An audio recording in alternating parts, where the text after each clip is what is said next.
신앙의 동지 여러분, 안녕하십니까? 서정교회 최영소 목사입니다. 오늘 여러분과 함께 은혜를 나누고 싶은 말씀은 신약 성경 마태복음 9장 10절에서 13절 말씀입니다.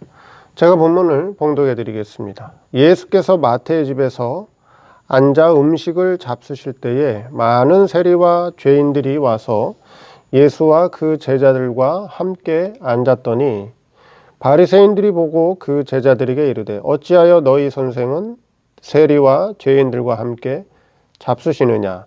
예수께서 들으시고 이르시되 건강한 자에게는 의원이 쓸데없고 병든 자에게라야 쓸데있느니라.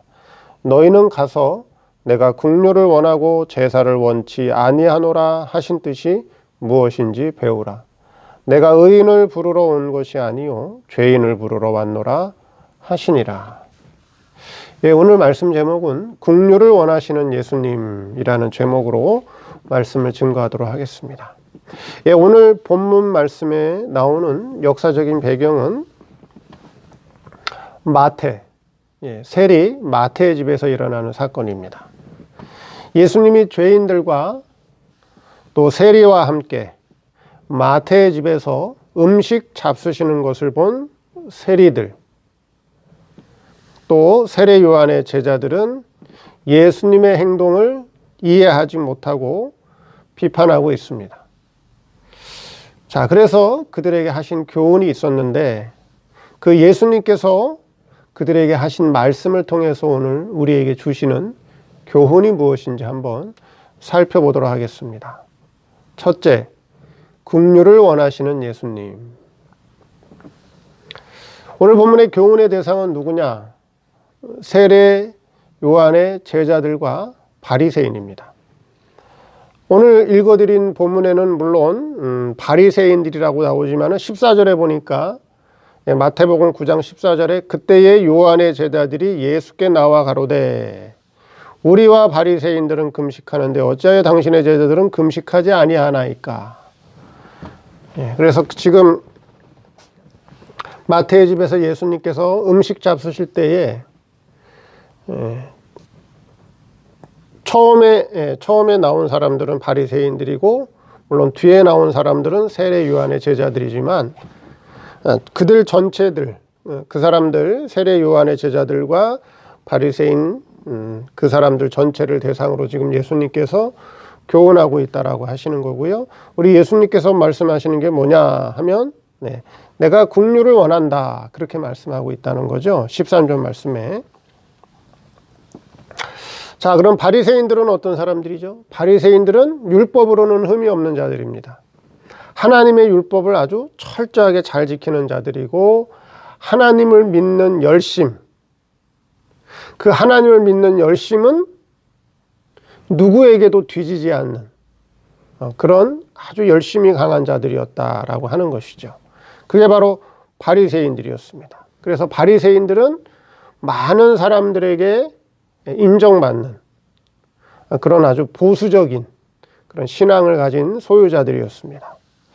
그럼 세례 요한의 제자들은 또 어떤 자들이냐? 세례 요한의 제자들은 바리새인 가운데는 니고데모와 같은 그런 아주 신실한 사람도 있었지만은 많은 바리새인들의 그 신앙의 모습이 허례허식이고 외식적인 그런 신앙을 가진 자들이라고 그들의 신앙을 비판적인 입장에서 바라보는 자들이 바로 세례 요한의 제자들이었습니다. 그러니까 세례 요한의 제자들도 자기들 나름대로 하나님을 정말 열심으로 바르게 섬긴다고 자신들 스스로 자부하는 자들이었죠. 자, 정작 그런데 그들은 예수님께서 하시는 행동을 이해하지 못하고 비판하고 있다라고 하는 것이죠. 지금 예수님이 누구와 음식을 잡수고 계시죠? 세리 마태의 집에서 죄인들과 세리들과 함께 예수님이 음식 잡수시는 것을 세례 요한의 제자들과 바리새인들은 그 행동을 이해하지 못하고 비판하고 있는 입장이다 하는 것입니다.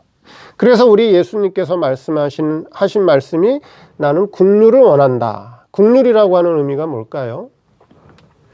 긍휼이라고 하는 그 단어의 뜻은 뭐죠? 긍휼을 쉬운 말로 하면 물론 사랑이라고 하는 뜻인데 그 의미를 들여다보니까 상대방의 고통과 상대방의 어려움을 이해하고 자신이 직접 그들이 겪는 고통과 어려움을 함께 겪고 그들을 도와주는 것이 바로 긍휼이라고 하는 그런 단어의 뜻입니다. 그러니까 예수님은 긍휼의 사랑을 가지고 이 땅에 오셨다라고 하는 것이죠. 그 예수님이 긍휼의 사랑을 가지고 이 땅에 오셨다는 건 뭐죠?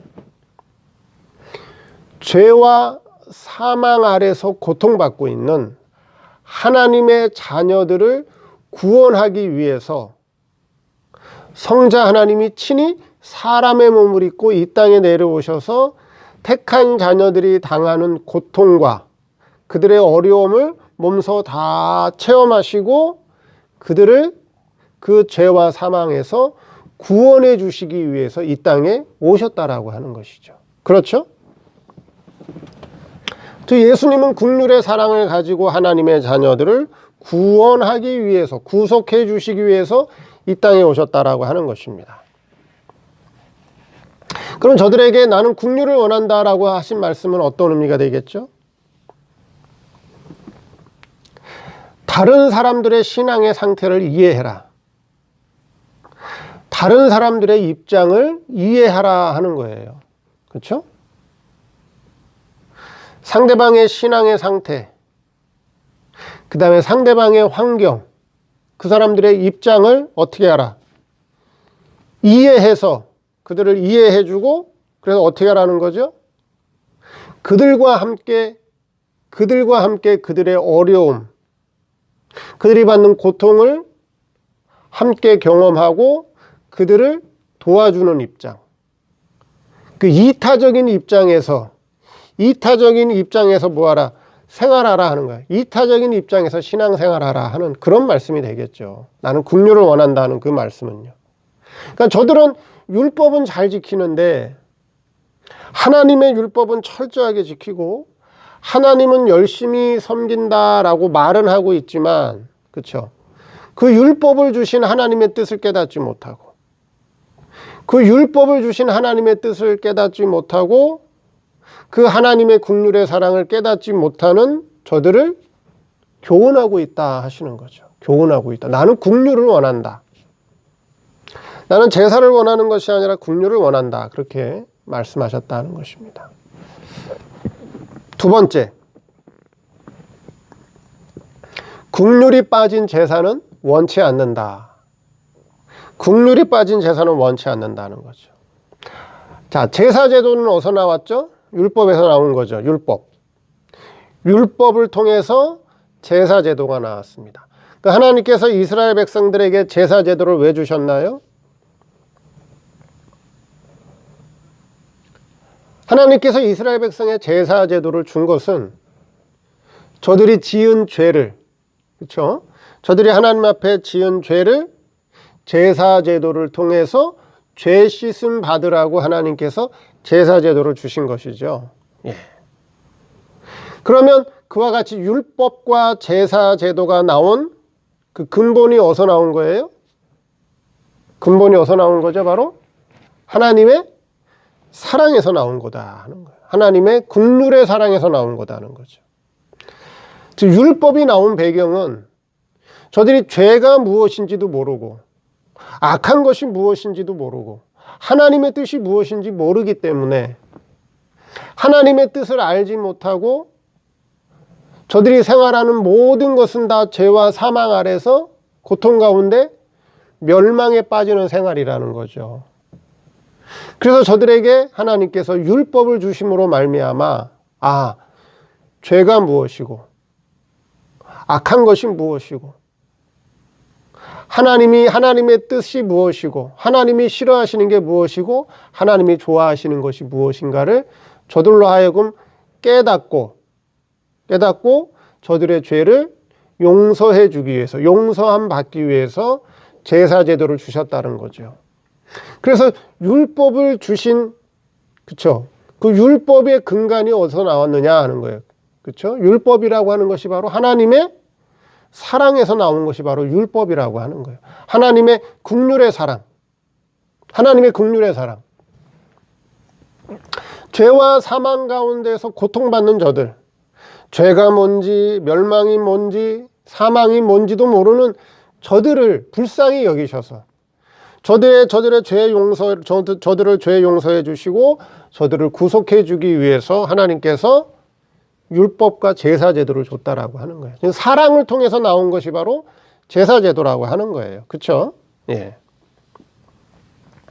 근데 예수님께서 하신 말씀이 나는 긍휼을 원하고 제사를 원치 않는다. 그렇게 말씀하셨다는 거죠. 그 말씀은 뭐예요? 긍휼이 빠진 제사는 내가 원치 않는다라고 하는 것. 제사 드리는 자체를 부정하시는 말씀이 아니라, 그렇죠? 예. 그 제사의 중심이 빠졌다라고 하는 거예요. 하나님의 법을 지키는 제사를 드리는 그 중심이 빠져버린 하나님의 그 사랑의 중심, 이 율법이 어디서 나왔는가? 이 제사제도를 하나님 왜 주셨는가라고 하는 그 긍휼의 사랑이 빠져버린, 그래서 의식과 제도만 지키는 제사를 우리 예수님은 원하지 않는다. 그렇게 말씀하시는 거라 하는 것입니다. 자, 우리 성도들이 주일날 교회에 와서 예배를 드리죠. 그렇죠? 예배를 드립니다. 우리가 하나님께 예배를 드리는 것은 하나님은 우리의 누구죠? 하나님은 우리의 주인이요. 하나님은 우리의 구주로 깨닫고 섬기는 행위입니다. 그 표시가 뭐예요? 주일을, 안식일을 거룩히 구별해서 지키는 것이 바로 예배 드리는 것입니다. 이 주일을, 안식일을 거룩히 구별해서 지키라고 하신 목적이 뭐예요? 그 목적이 뭐죠? 주일을 지키는 거, 안식일을 지키는 거, 이게 뭐예요? 그 제사 드리는 거예요, 제사. 의식이에요. 주일날 예배 드리는 거, 즉 주일날 제사를 드리는 거. 구약으로 얘기하면 안식일에, 구약적인 배경으로 말씀드린다면 안식일에 제사를 드리는 거.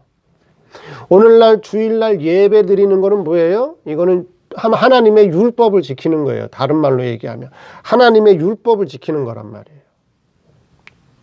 그렇죠?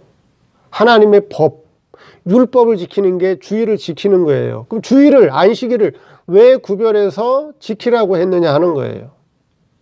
그것은 성도가 6일 동안 세상에 나가서 힘써 내 일을 할 때 내가 하나님의 뜻을 잘 지키고 바르게 생활한 것도 있지만 내가 하나님의 뜻을 저버리고 내가 잘못 살아온 부분도 있다라고 하는 거죠. 그렇죠? 6일 동안 살아올 때.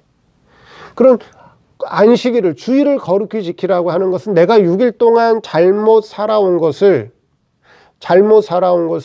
주일날 예배를 드리면서 자기가 잘못 살아온 것을 깨닫고 회개하여 고침을 받는 날이라고 하는 거예요. 고침받는 날이다 하는 거죠.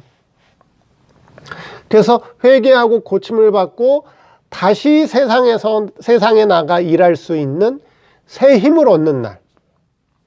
하나님의 은혜의 양식을 먹고 생명의 양식을 먹고 말씀의 새로운 깨우침을 통해서 은혜를 받은 후에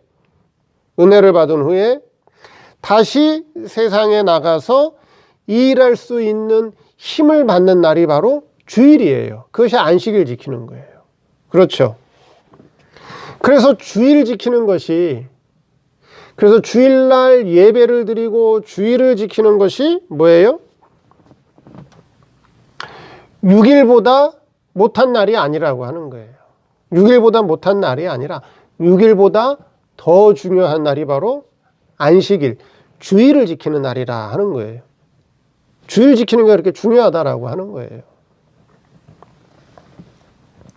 자, 그런데 주일을 지키는데 의식만 있고 형식만 있고 그 속에 내포되어 있는 주일을 주신, 안식일을 주신 하나님의 긍휼의 사랑을 빼버리면, 그쵸? 그것이 빠져버리면 뭐예요?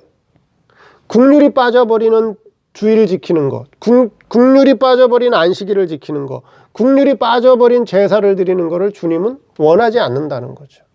그걸 원하지 않는다 하는 거예요. 그럼 주일날 성도들이 모이면 어떻게 해야 되는 거예요?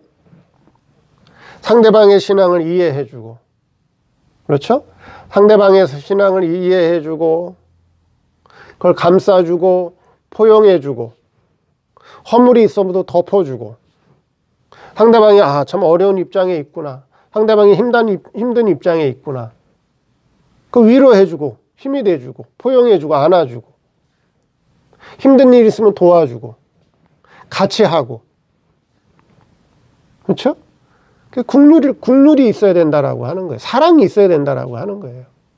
사랑이 빠져버린, 하나님의 국률에 사랑이 빠져버린 그런 의식과 제도는 필요하지 않다라고 하는 거예요. 그 말씀을 하시고 있다는 거죠. 자, 그래서 서로 힘이 되고, 서로 위해주고, 서로 협력할 때, 그렇죠? 거기에 행복이 있고, 거기에 기쁨이 있는 거예요. 서로 잘난 체 하고, 서로 있는 체 하고, 서로 아는 체 하고, 그러다 망하는 거예요. 지금 한국 사회가 어때요, 지금? 한국 사회가 지금 망하는 길로 가고 있어요. 한국 사회가 서로 행복한 길로 가고 있어요. 어때요? 사회적으로 봤을 때도. 한국 사회가 사회적으로 봐도 서로 망하는 길 가고 있어요. 망하는 길.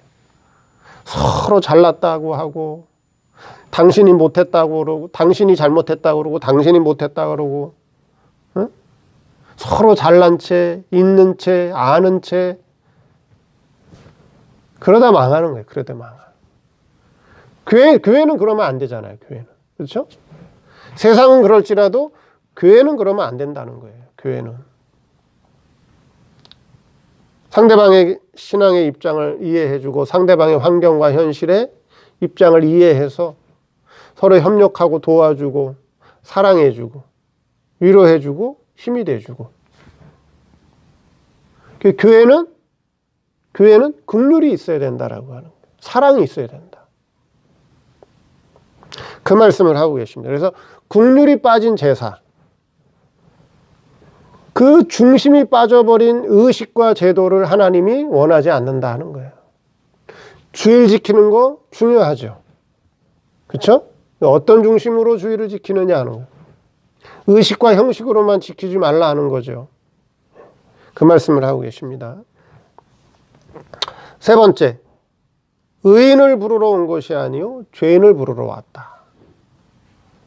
자, 이 말씀을 잘못 들으면 예수님은 의인은 싫어하고 죄인을 좋아하는 것으로 오해할 수가 있는데, 이건 지금 그런 말씀이 아니죠. 그런 의도로 말씀하신 거 아닙니다. 그렇죠? 예수님이 이 땅에 오신 건 뭐예요?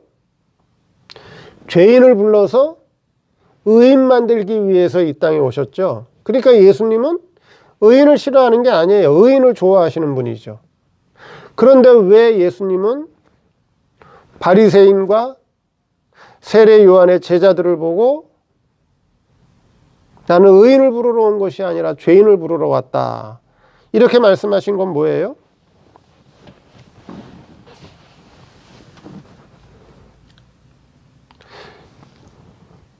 자신들이 의인이 아닌데, 그렇죠?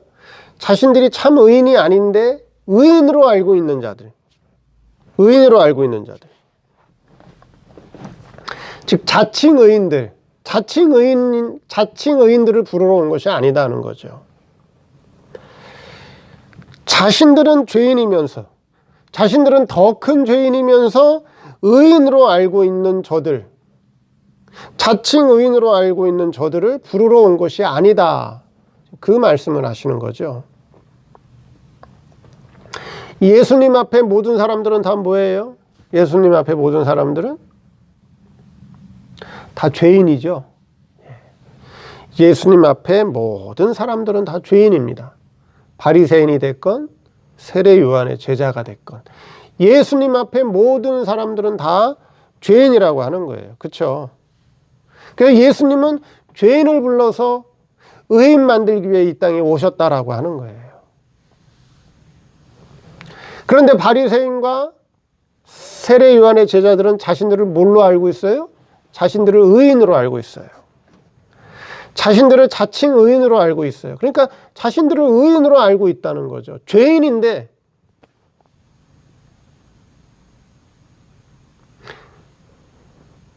세리보다, 죄인들보다 더 큰 죄인인데도 불구하고 자신들을 의인으로 알고 있기 때문에 예수님은 의인을 부르러 온 것이 아니라, 너희 같은 자칭 의인들을 부르러 온 것이 아니라 지금 나와 같이 식사를 같이 하고 있는, 자기가 죄인인 것을 깨닫는 자들, 이들을 불러 내가 의인 만들기 위해 왔다. 지금 그것을 교훈하고 있다라고 하는 것이에요. 그래서 우리가 주님과 예수님과 신앙적인 바른 관계를 맺기 위해서 자기가 어떤 자인 것을 깨달아야 될까요? 나는 죄인입니다. 나는 부족한 자입니다. 나는 어리석은 자입니다. 나는 교만한 자입니다. 나는 자기 분수도 모르고 날뛰는 자입니다.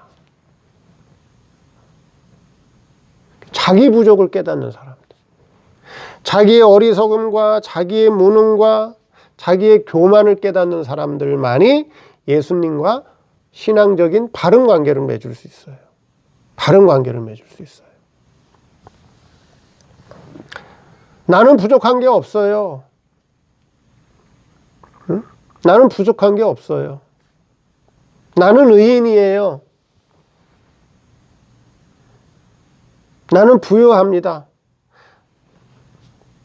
나는 세상에서 모든 것을 다 가지고 있습니다. 부족한 것이 없습니다.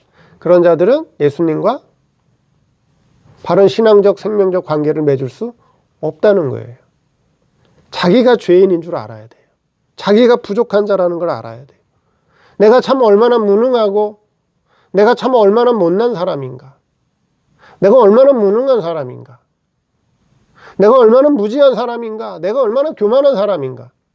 내가 얼마나 자기 분수도 모르고 날뛰는 자인가. 그렇죠? 그걸 알아야, 그걸 깨달아야 돼. 그걸 깨달아야 돼. 그걸 깨달을 때만이 주님과 바른 생명적 관계를 맺을 수 있다 하는 것입니다. 그래서 예수님은 의인을 부르러 온 것이 아니요 죄인을 부르러 왔다. 그걸 말씀하시는 거예요. 이 말씀을 통해서 역사적으로 과거에 바리새인과 세례 요한의 제자들에게만 하신 말씀이 아니라 오늘을 살아가는 우리들에게도, 현재를 살아가는 우리들에게도 바리새인과 같은 부분이 없을까요? 세례 요한과 같은 부분이 내 안에 없을까요? 다 있어요. 다 있어요. 다 있다는 거예요. 그래서 우리 자신도 바리새인과 같은 부분, 세례 요한의 제자와 같은 부분들이 내 안에 아직 있다라고 하는 거예요. 자기 자신을 우리는 잘 볼 수 있어야 된다라고 하는 것이죠. 그래서 자기 자신을 바르게 보는 자만이 우리 예수님과 바른 생명적, 신앙적 관계를 맺을 수 있다 하는 것을 오늘 말씀드렸습니다.